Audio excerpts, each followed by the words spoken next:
Could a single meeting have stopped Nigeria from tearing itself apart? In January 1967, leaders from a fragile nation gathered far from home, hoping to find a solution. Yet what happened that day set the stage for the bloodiest conflict in the country's history. Stay with me.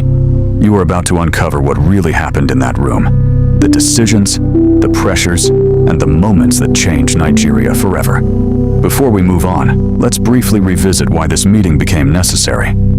After Nigeria gained independence in 1960, the country faced the immense challenge of uniting diverse regions, ethnic groups, and religions under one federal government. Political rivalries grew sharper by the day. Trust between groups was fragile. By 1966, tensions had reached a boiling point. 2 coups had already shaken the nation. Reprisals and targeted attacks left Easterners fearful, thousands fleeing their homes, communities torn apart. Ojukwu, as military governor of the eastern region, felt he could no longer rely on the federal military to protect his people. He knew the stakes. If nothing changed, another wave of violence could sweep the east. Survival, he believed, depended on having control over the region's military and internal affairs. Gowon, newly in power as head of state, faced an equally impossible challenge.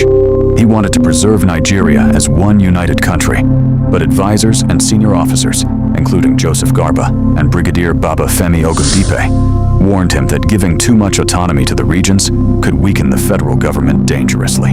It was clear. A solution was needed, and quickly, if Nigeria was to avoid full-scale conflict. Now we move to the meeting itself, the Aburi Accord. The decision was made to meet in Aburi, Ghana, a quiet, neutral town. No crowds, no political pressure. Just a space where Nigeria's top military leaders could talk honestly. At the center were 2 men whose choices would shape the nation. Yakubu Gowon, determined to hold Nigeria together, and Chukwuemeka Ojukwu, determined to protect the eastern region. Ojukwu's position was urgent. He had seen his people attacked and displaced. He wanted guarantees, control over the region's military, resources, and internal affairs. For him, this was about survival, not rebellion. Pause and think. The lives of thousands depended on these decisions. Gowon wanted unity. In Aburi, he appeared willing to decentralize some power. The understanding seemed clear. The Supreme Military Council would remain the highest authority. Regions would gain some autonomy, and major decisions would require consensus. It looked promising. For a moment, peace seemed possible. Smiles, handshakes, photographs, a real compromise. But back in Lagos, pressure began to build. Advisors reminded Gowon that Aburi, as Ojukwu understood it, could weaken the federal government dangerously. Some warned that if the East gained too much autonomy, other regions would demand the same, and the country could quietly fall apart. Under this pressure, Gowon adjusted the agreement through Decree No. 8, reclaiming key powers for the center and reducing some Eastern autonomy. Ojukwu saw this as a betrayal. He believed the federal government could no longer be trusted to protect his people. Gowon, meanwhile, was trying to balance unity and survival under immense pressure. And here's where the tension escalated. In May 1967, Gowon announced the creation of 12 states, further reducing the old regional powers. For Ojukwu, this confirmed his fears that Aburi no longer mattered. On May 30th, 1967, he declared the eastern region independent as Biafra. Nigeria declared this illegal. Within weeks, war broke out. But the story doesn't end there. Let's pause and reflect.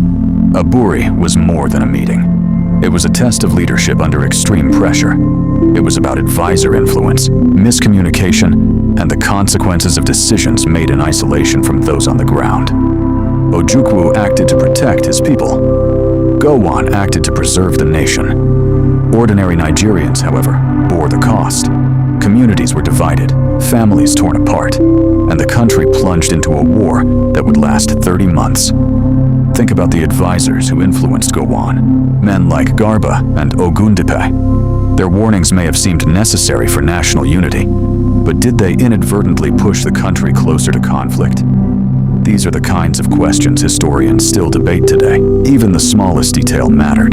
The interpretation of words, the trust between leaders, the subtle pressures from those behind the scenes. A meeting intended to prevent war ended up being one of its sparks. Aburi teaches us that leadership is not just about intentions, but also about execution, trust, and timing. One agreement, one misunderstanding, one moment of pressure, and a nation is changed forever. Now I want you to consider this.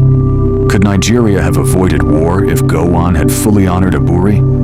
Or was conflict unavoidable at that point? Drop your thoughts in the comments. Let's have that conversation.